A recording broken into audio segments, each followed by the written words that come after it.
Agora, esta noite, quero que vocês abracem comigo um trecho familiar das Escrituras Gálatas, o 6º capítulo.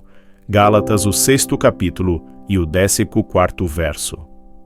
Mas Deus me livre de glorificar-me, senão na cruz de nosso Senhor Jesus Cristo, pelo qual o mundo está crucificado para mim e eu para o mundo. Logo após a guerra, Cliff Barrows e eu nos unimos. Ele liderava o canto e eu fazia o sermão. Sua esposa e minha esposa, os 4 de nós, fomos para a Inglaterra e vivemos na Inglaterra durante o inverno de 1946 e 47. Agora, Londres estava quase totalmente devastada. E uma das coisas que me lembro é que em toda a devastação após a guerra e todo o entulho havia a Catedral de São Paulo. No topo da Catedral de São Paulo havia uma cruz. Lembro-me quando a Catedral de Coventry estava sendo construída, porque ela havia sido destruída durante a guerra. E estava próxima de ser concluída. Uma cruz foi baixada por um helicóptero e colocada no topo. Uma grande cruz de madeira de 7,5 metros se ergue sobre os campos do horror enterrado. Do campo de concentração de Belsen, uma pequena cruz colocada. Lá por Sir Edmund Hillary, o primeiro homem a conquistar o pico das montanhas, está enterrada na neve e no gelo no topo do Monte Everest.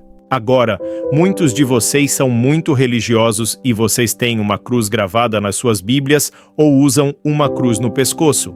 E a pergunta que quero fazer a vocês esta noite é: o que a cruz significa para você? Por que todas as igrejas católicas e protestantes têm uma cruz? É a única coisa em que concordamos. A cruz. Todo o mundo cristão olha para a cruz, porque Paulo disse que se glorificava nela mais do que em qualquer outra coisa no mundo. Paulo poderia ter se glorificado em sua educação. Ele era um dos homens mais educados de seu tempo. Ele poderia ter se glorificado em sua religião. Ele era muito religioso. Ele poderia ter se glorificado em sua habilidade de falar vários idiomas. Ele era fluente em vários. Ele poderia ter se glorificado no fato de ser um cidadão romano, mas não o fez. Ou poderia ter se glorificado em certas coisas sobre Jesus Cristo, além da cruz. Seu nascimento espetacular e milagroso, nascido de uma virgem, a Virgem Maria, ou o grande ensino de Cristo. Até hoje, educadores dizem que nunca houve um professor como Jesus Cristo, ou seu grande trabalho social, sua compaixão pelos pobres e necessitados, sua preocupação com os famintos e doentes, sua incrível ressurreição dos mortos, sua glória futura, quando ele governará o mundo. E seu reino está por vir. Ele poderia ter se glorificado em qualquer uma dessas coisas, mas ele disse: não, eu me glorifico somente na cruz. E ele disse: mas Deus me livre de me glorificar em qualquer outra coisa, exceto na cruz. Por quê? Bem, quero que você pense um momento e olhe para a cruz. Era a mais cruel de todas as punições, porque a vítima às vezes ficava pendurada por vários dias, levava vários dias para morrer. E nesse caso estavam crucificando 3 pessoas, 2 ladres, assassinos e Jesus no meio. Os soldados entraram no quartel e trouxeram Jesus com os outros 2 condenados. Foram açoitados 33 vezes ou 39 vezes nas costas despidas com tiras de couro com pelotas de aço nas pontas. Uma coroa de espinhos foi posta na testa de Jesus. Uma cruz foi colocada sobre seus ombros. A procissão começou. Jerusalém estava cheia de uma atmosfera de carnaval naquele momento. E a procissão passou pelas ruas principais para que todos pudessem ver o criminoso e serem advertidos de um destino semelhante se quebrassem as leis de Roma. Uma grande multidão seguindo. Apenas alguns amigos de Jesus estavam seguindo, e Jesus ficou fraco devido à perda de sangue, e ele caiu. E assim Simão de Cirene, um africano, ajudou-o a carregar a cruz. Os soldados foram rápidos e metodicamente. Realizaram sua tarefa de fixar os pregos em suas mãos e a estaca através de seus pés. A multidão se aglomerava, zombando. Ele salvou outros, a si mesmo não pode salvar. Eles riam e mocavam, e zombaram dele. Desça, faça apenas mais um milagre, eles disseram. Mas ele não o fez, ele ficou lá. E você sabe por que ele ficou lá? Por causa de você, porque ele te ama. Porque veja, só em Jesus Cristo podemos encontrar o perdão dos pecados. Ele estava levando nossos pecados na cruz. As pessoas me perguntam constantemente, ao escreverem: há alguma esperança para mim? Cristo pode me salvar? Prostitutas, alcoólatras, ladrões, assassinos, prisioneiros, pessoas cheias de preconceito racial, pessoas que guardam no coração o antissemitismo. Há alguma esperança para mim? Pessoas que fizeram muitas coisas más, tanto corporativamente quanto privadamente. Há alguma esperança para mim? Um bispo de uma igreja em outro país veio me ver uma vez, alguns anos atrás, e me disse que ele não acreditava que estava salvo. Ele disse: eu fui à escola teológica na Inglaterra. Ele disse: eu sou bispo agora. E me disse quantos anos. Mas ele disse: eu tenho tantas dúvidas de que meus pecados estão perdoados e que eu estou indo para o céu. E ele disse: eu vim a você para pedir-lhe que orasse por mim e orasse comigo. E muito simplesmente eu falei com ele, como se ele fosse uma criança pequena, como se ele nunca tivesse ouvido o evangelho antes. Lágrimas desceram pelo seu rosto e ele se ajoelhou, e ele orava uma oração muito simples, o que me indica que você pode até ser um clérigo, estar na igreja. Eu conheço um homem em St. Louis, pastor de uma grande igreja. Ele foi convertido a Cristo sob seu próprio sermão. Ele nunca havia conhecido Cristo, e de repente o Espírito de Deus lhe falou. Eu conheço um homem aqui em Boston que era pastor de uma igreja que estava morrendo. Ele tinha uma brilhante educação de um dos grandes seminários teológicos daqui. E sua pequena filha ficou doente, e ele pensou que ela estava morrendo. E ele disse: Senhor, ele disse, se você curar minha filha, de agora em diante, eu vou me voltar para a Bíblia e pregar somente a Bíblia, e aceitar sua palavra como a palavra da fé. E isso aconteceu. Dentro de um ano, sua igreja estava lotada. Agora, ele é pastor de uma grande igreja na Flórida. Alguns de vocês o conhecem. Paulo se glorificou na cruz, porque é o único caminho da salvação. Nada mais salvará. A cruz é o único caminho. Existe um caminho, a Bíblia diz. Há outros caminhos de salvação. Somos ensinados por muitos professores, que parecem certos, mas o fim deles é o caminho da morte. Há apenas um caminho, pela cruz, e essa é uma das razões pelas quais as pessoas não gostam de falar sobre a cruz ou a exclusividade da salvação. Gostamos de pensar que há muitos caminhos, e há muitos caminhos pelos quais as pessoas adoram, e há muitos caminhos pelos quais as pessoas oram. E Deus ouve as orações de todas as pessoas em todo o mundo. Quem quer que invoque o nome do Senhor será ouvido. Mas há apenas um caminho delineado na Bíblia. E eu, como ministro do Evangelho, devo declarar a vocês o que o apóstolo Pedro disse. Portanto, agora não há outro nome debaixo do céu pelo qual devamos ser salvos. Jesus disse: Eu sou o caminho, a verdade e a vida. Ninguém vem ao Pai, senão por mim. Eu não disse isso. Jesus disse. Jesus disse, como já citei, entrem pela porta estreita, pois larga é a porta, e amplo é o caminho que leva à perdição, e muitos são os que por ela entram, porque estreita é a porta, e apertado é o caminho que leva à vida, e poucos são os que o encontram. Observe, ele diz que é difícil, não é fácil seguir Cristo, você paga um preço, ele disse. Se você não estiver disposto a negar a si mesmo e pegar sua cruz, você não pode ser meu seguidor. Veja, nós queremos algo barato e fácil. Suas exigências eram tão altas que muitas pessoas recusaram-se a ir com ele mais longe. Elas iam até um ponto e depois desviaram-se, porque ele se dirigiu a uma multidão um dia e disse: contem o custo, se você me seguir, isso significa que eu me torno o Senhor da sua vida. Se você me seguir, isso significa que você se torna meu aprendiz, meu discípulo, e você deve fazer meus mandamentos. Você tem que amar seu próximo como a si mesmo, se você me seguir. Se você me seguir, você tem que se preocupar com as necessidades do mundo. Se você me seguir, você tem que estar disposto a pegar sua cruz. Eu vou morrer em uma cruz, vou ser executado.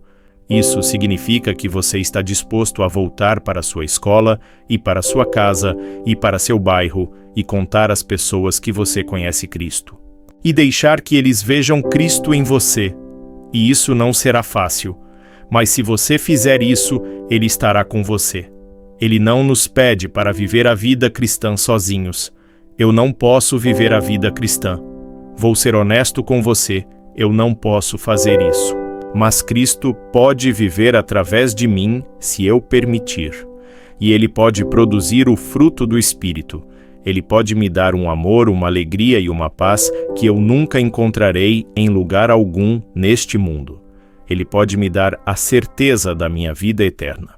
Agora, Jesus também nos avisou que nem todo aquele que me diz: Senhor, Senhor, entrará no reino dos céus, mas aquele que faz a vontade de meu Pai, que está nos céus. Muitos me dirão naquele dia: Senhor, Senhor, não profetizamos em Teu nome? E em Teu nome expulsamos demônios? E em Teu nome fizemos muitas maravilhas? E então ele disse: Eu vos declararei, nunca vos conheci. Apartai-vos de mim, vós que praticas iniquidades. Você pode ir à igreja, você pode ser uma boa pessoa e pode nunca realmente conhecer Cristo. Eu conheço muitas pessoas que vivem vidas morais que são agnósticas e até ateus. Chega um ponto, chega um momento, alguma hora, em algum lugar, quando você deve receber Cristo em seu coração. Paulo se glorificou na cruz porque ela expressa a profundidade do pecado, porque mostra o amor de Deus, porque é o único caminho da salvação. E quarto, porque ele sabia que ela dava uma nova dinâmica à vida. Uma vez que você vai à cruz, você nunca mais será o mesmo. Assim que, se alguém está em Cristo, ele é uma nova criação. As coisas velhas já passaram. Eis que tudo se fez novo, diz a Escritura. Você nunca mais será o mesmo depois que chegar a Cristo. Eu me lembro da noite em que vim a Cristo. Eu fiquei de pé com cerca de 300 ou 400 outras pessoas, fiz meu compromisso com Cristo. Enquanto eu estava de pé, senti-me como um tolo. Comecei a me virar e voltar. Uma mulher ao meu lado estava chorando, e eu não tinha lágrimas. Eu não tinha nenhuma emoção, exceto medo. Medo de ficar de pé na frente de tantas pessoas. Mas eu voltei para casa naquela noite e me lembro que era uma noite de luar. E nós morávamos em uma fazenda, e eu olhei através do campo, através das árvores. Eu sabia que algo havia acontecido comigo naquela noite. Eu não sabia o quê. Se você me perguntasse no dia seguinte o que havia acontecido comigo, eu não poderia ter dito. Agora eu sei. Aquele primeiro passo foi tão fraco e minha fé era tão fraca e eu tinha muitas dúvidas. Mas, meu Deus, a transformação que começou a entrar na minha vida ao longo do tempo foi tão tremenda e ainda está funcionando e ainda está crescendo e estou ainda aprendendo e fica melhor a cada dia. E então, quinto, aplausos.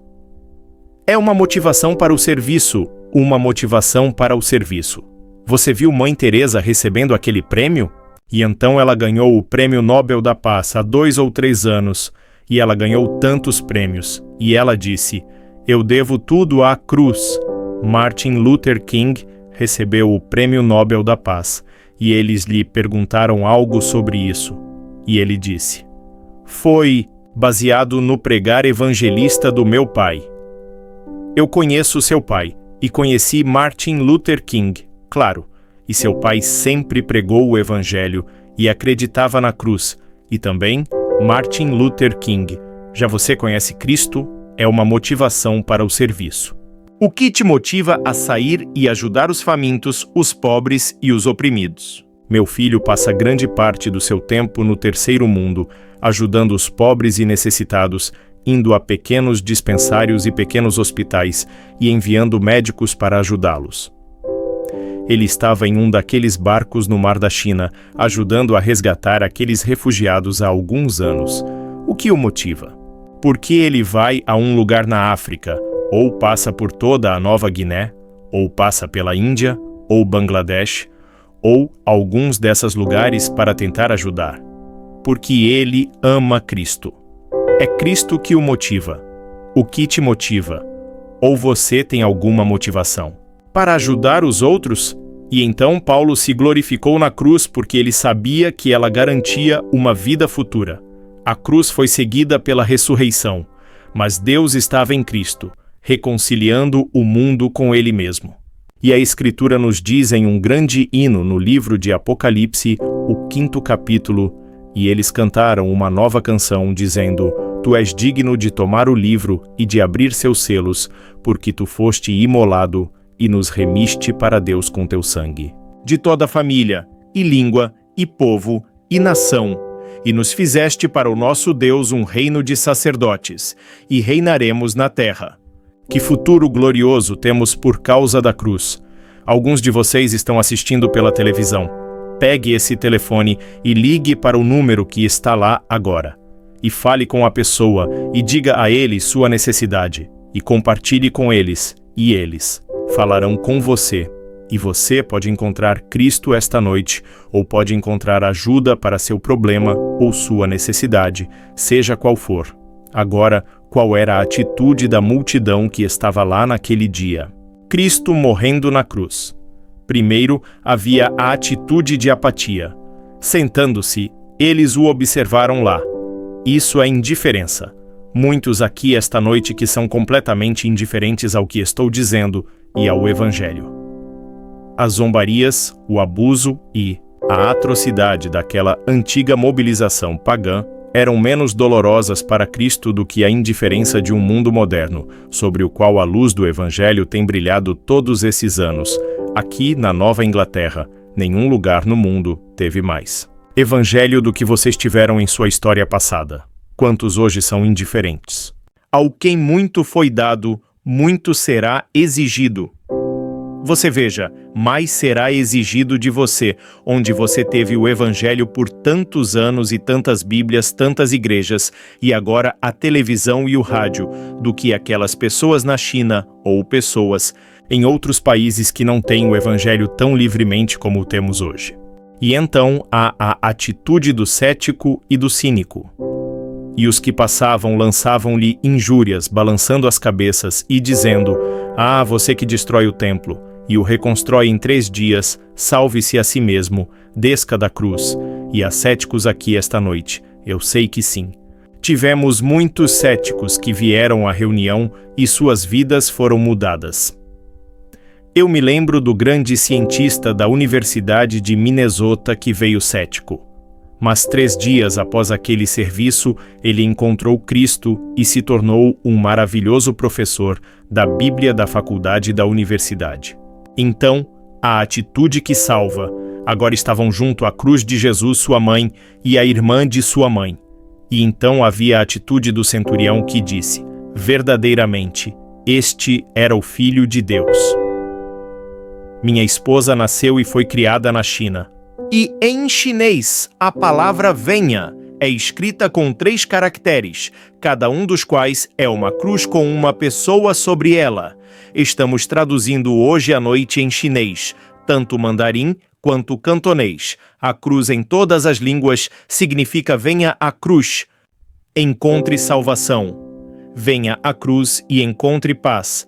Venha à cruz e encontre perdão. Venha é o convite de toda a Bíblia. Venham a mim todos os que estão cansados e sobrecarregados, e eu lhes darei descanso. Venha à cruz. Estou pedindo a vocês esta noite para virem à cruz. Você diz: bem, o que eu tenho que fazer? 3 coisas. Cristo pagou o preço na cruz. Ele foi ressuscitado dos mortos. Esse é o coração do que é chamado de boas novas, o Evangelho. As boas novas são que Deus te ama. Ele deu seu Filho para morrer por você. Ele vai perdoar seus pecados. Ele vai te dar vida eterna esta noite. Você não tem que esperar até amanhã. Esta noite. Esse é o Evangelho. Mas você deve recebê-lo. Como você recebe? Primeiro, arrependendo-se do pecado.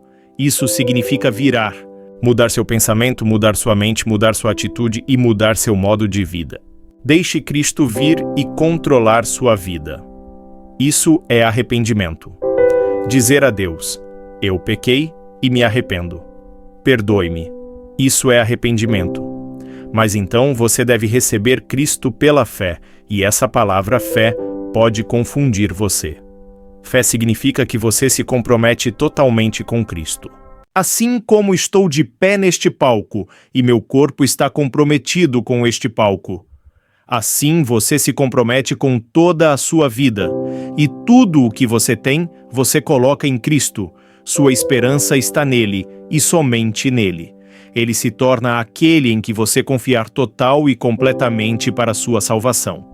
Havia um ministro pregando sobre o ladrão na cruz uma vez. Um homem gritou da congregação e disse: "E o ladrão na cruz?" E rapidamente o ministro disse: "Qual ladrão? Porque veja, um morreu e se perdeu, e um morreu e foi salvo." E essa é a única história de arrependimento no leito de morte em toda a Bíblia. Então, você não deve esperar. A Bíblia diz: hoje é o dia da salvação, agora é o tempo aceito. Em nenhum lugar na Bíblia promete-se a você o amanhã, e Jesus disse que você deve fazê-lo publicamente. Ele disse: se você não estiver disposto a me reconhecer publicamente diante dos homens, eu não o reconhecerei diante de meu Pai que está nos céus. Essa é a razão pela qual peço às pessoas que venham à frente publicamente. Você veja, vir à frente não salva você. É vir à frente como um símbolo de uma decisão interior que você está tomando no seu coração.